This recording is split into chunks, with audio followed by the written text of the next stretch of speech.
akwai abubuwan da suke ta yawo a gari na badala da aka yi na aure da aka yi na yan gidan gwamna a nan garin. An yi kuskure, an yi barna, an yi ta'adi, amma kuma 'yan siyasa su kuma sun shiga suna kuma amfani da wannan damar don biyar bukatar su wajen tsoron Allah ba. Amma masu addini za su yi magana ne a kai a fuskar addini, ba ruwansu da wani ɗan siyasa ya magana ko bai ba. Su ma masu magana akwai tasu tsiyar da badalar tasu, ba wani wanda yake wankekke da sabulu ba da ta'adi. Amma dai abin faɗan shi ne magana ta gaskiya, mutumin da har ya sa wa kansa suna khadimul Islam, magana ta gaskiya, magana ta gaskiya. Abun kunya ne, kuskure ne wannan wallahi.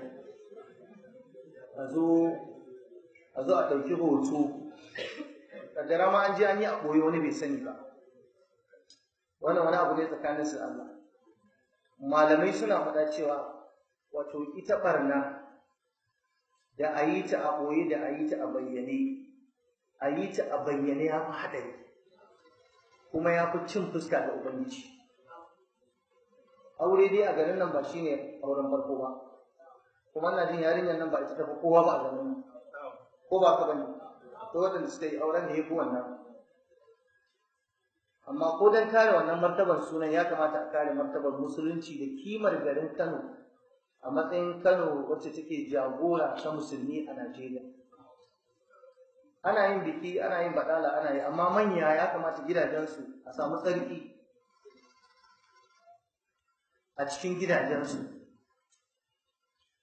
Ba wai a fito a nuna baɗala da tsiya saboda an samu wadata ta gajeren lokaci ba. A lokacin da wasu ke mutuwa da yunwa, lokacin da wasu ba su da abin da zafi, wani ma yana da 'ya'yan ya gagara yin aure, wani ma ya kaza da sauransu. A zo a yi kiɗa, a yi rawa, 'yar musulmai a zo ana baɗala, mutum ne ana taɓa al'auran mace a fili, ana kama wuraren fitina a cikinta, ana rungumar mace, ana tsotsarta, ana sumbantarta, ana ɗaukan hoto. Kuma don munafurci wai a ce wai a yi shiru, wai wani ya rena mutane hankali har zuwa zai yi magana, wai kar a yi magana akan wani abu. To bala'i kuke so Allah saukan mana? Ba daidai bane, kuskure aka yi, kuma fa sai an yi istighfari. Idan ba a yi istighfari aka tuba akan wani abu, wallahi tallahi sai Allah ya wani abu. A yi istighfari da iyayen da ƴaƴan da ƴan rakiyar da waye duka a yi. Kuma waɗanda su ma suke ta yaɗa abin da wata manufa. Kullum alhamdulillah malamai a garin nan daidai gwargwado Allah yakan ba su razana da nutsuwa. Mutum bai zai zo ya ta hauka ba a rashin hankali. Yanzu wani zaka ga shi din bai da addini, kuma mabarnacin ne shi ma, kuma in shi ya samu wannan damar sai ya yi sama da haka, amma ya dage yana ta yaɗa wannan abin, yana ta faɗa saboda ya cimma burinsa na siyasa shi. To mu wannan bai dame mu, ba ruwanmu da wannan. Mu abin da muke faɗa shine an fusatar da Allah. Allah ya haramta yin fasadi. Wala tufsidu fil ardi ba'da islahiha. Kada ku yi fasadi a bayan ƙasa bayan Allah ya gyara ta. Allah ya rufa maka asiri, kana musulmi, kana mai sallah. To bai kamata ka taimaka wajen koya wa mutane ta'adi ba. Yanzu a garin nan akwai hizba ba. Hizban nan an yi ta ne don ta magance irin waɗannan abubuwa. Kuma abin mamaki, hizban nan tana ƙarƙashin gwamnatin nan. Kuma har yanzu ba gwamnatin Kano har yanzu a matsayin fa gwamnatin shari'a ne, dan dai ma dai rushe tunda aka kaddamar da shari'a nan. Ina jin ai muna ƙarƙashin shari'a. Kuma akwai shari'a commission, akwai ma'aikata ko shari'a commission, akwai su.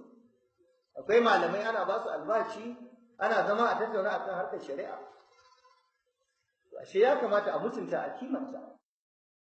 Wannan abu yayi muni, Allah wadarai da shi. Kuma muna fatan Allah ba su yi kwantu ba. Kuma kada Allah ya sa irin wannan abun ya daɗa maimaituwa. Kuma dama idan mutum ya same ta, ya yi amfani da damar ya bi Allah, ba wai ya yi amfani da wadatar da ya samu ya saba Allah ba. da yawa auraye irin waɗannan an yi an gama, wasu ma wata ma mijin ta kashe, wani mijin matar ya kashe, wasu ma za ka ga an yi auren amma mijin ba ma damuwa da matar ba, yana da wasu matan daban. Baɗala tun da dama an nuna iskanci za a sai ga a ƙarshe an zo uwa ka ubanka ake rabuwa, sai ga ba daɗi, ga wadatar amma babu jin daɗi. Amma wannan maganar da na faɗa ina da ilimi a kanta, na santa. Da yawa daga waɗanda ake ganin suna cikin ni'imar ne a ido, wallahi in aka karanta muku zamantakewar da suke na aure, koken da suke kawowa a tsakaninsu da mazajensu, taɓargaza da ɓarnar da mazajen suke, wallahi za ku tausaya musu, don ba zaman aure suke yi ba, amma ba a yi daga wadata. Idan ku za ka duba tarihin auren yadda aka yi, ba a cewa komai. To wannan abun kuma abu ne da zai iya kusatar da Ubangiji, ya ma kusatar da Ubangiji ko shakka babu. Dan ba a taɓa yin irin wannan barnan mu dai a fili haka kuma figo mai matsayi ya yi irin wannan ba, ko ya bari a irin wannan. Wannan raunin ya gama bayyana, ya fito fili ƙarara. So da Allah kada a nemi ta wannan abun a tuba a nemi afuwar Ubangiji. Malamai wajibi ne malamai su yi bayani in an saba wa Allah, su yi magana. Yawwa manzo Allah ya ce idan aka yi barna ba ku yi magana ba, saura kiris azabar Allah same ku. Ku yi umarni da kyakkyawa, ku yi hani akan mummuna, ko kuma idan kun zo za ku daga hannu ku yi addu'a, Allah ba zai karba ba. To ya kamata a tuba zuwa ga Allah, dukkan mu tuba mu yi istighfari, mu nemi afuwar Ubangiji. Da giya ma da wasu kai ta sha suna ta faɗa, an saboda baki sun zo da ba musulmi ba su dama su ma su ta shan giya kawai akan biki, kawai akan aure, wanda yanzu gashi an yi auren an gama. Duk abin da za a aje a gama gashi ya shiga tarihi. Kuma abin tausayi, sai bayan an haihu za a ga bakin ciki. In aka haifi yara suka zo suka ga wannan abin da ake yi, to nan ne kuma gashi hoto baya bata, ana nan ana ajiye shi. Yanzu wani ya sa shi a cloud ya ɓoye, wani ya ɓoye shi a wani guri, zai amfani sai bayan shekara 20 ya fito da shi. Ba daɗi, abin bai yi ba. Wallahi mun yi bakin ciki, mun yi da na sani, mun ji ciwo, an saba wa Allah, an keta dokar Ubangiji. Amma fatan mu a tuba, a gyara, a daina. Kuma duk wanda zai yi magana akai, ya magana ala basiratin wa ilmin. Kar ka zo kana yi wa wani aiki baka sani ba. Yawwa, ina gaya muku, in dai dan siyasa ya shiga cikin wannan abun ya dumu, kar ka taba tsammanin tsoron Allah ne yasa yake wannan magana. Ba dan Allah yake ba shi ma. Ku kula da wannan abun, ku zama masu basira da hankali. So ba ruwanmu da wannan janibin, mu abin da ya dame mu bata wa Allah da aka yi. Kuma ba wani wanda ya isa ya zo ya hana mutane magana, a yi barna ya ce ba za a yi magana ba. Shi kuma kar ya ma a ɓata lokacinsa, za ka sauka wannan kujerar, ka kusa sauka, za ka batta, ka dawo gida kana riƙe carbi kana bin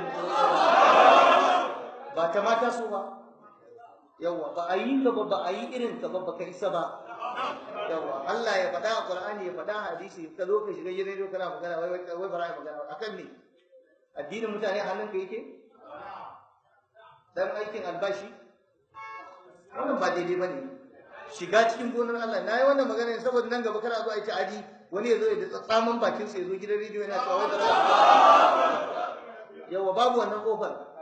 In dai Allah ya ce kaza, annabi ya ce kaza, shikenan kawai. Sai dai kai amfani da mulkin ka kuma ka bi duk wanda ya kama ka daure ka sashi a kurkuku. Shi kuma wannan fa sawfa yati Allahu bi qaumin yuhibbuhum wa yuhibbunahu. Allah zai iya kawo wasu mutane dan kan hana a yi magana a yanzu, ba wani yana gidansa zai yi akasari har ba shi, ko baka yi saka hana aji ba. To mutane su tsaya a matsayin da Allah ya ajiye su. Kun fi kokari lokacin da aka saba Allah ku zo ku yi kane ku hana a bari gaskiya. Lokacin da ake ta'adi barna ga ta nan da yawa ana yi, kuna gani kun zuba ido kun kyale, saboda neman biyan bukatar ku ta ku shakhsiyya kan ku kawai kuke yin wani abu da sauransu. Wannan ba daidai bane, shi ma kuskure. Allah ya gyara mana halin mu, ya gyara mana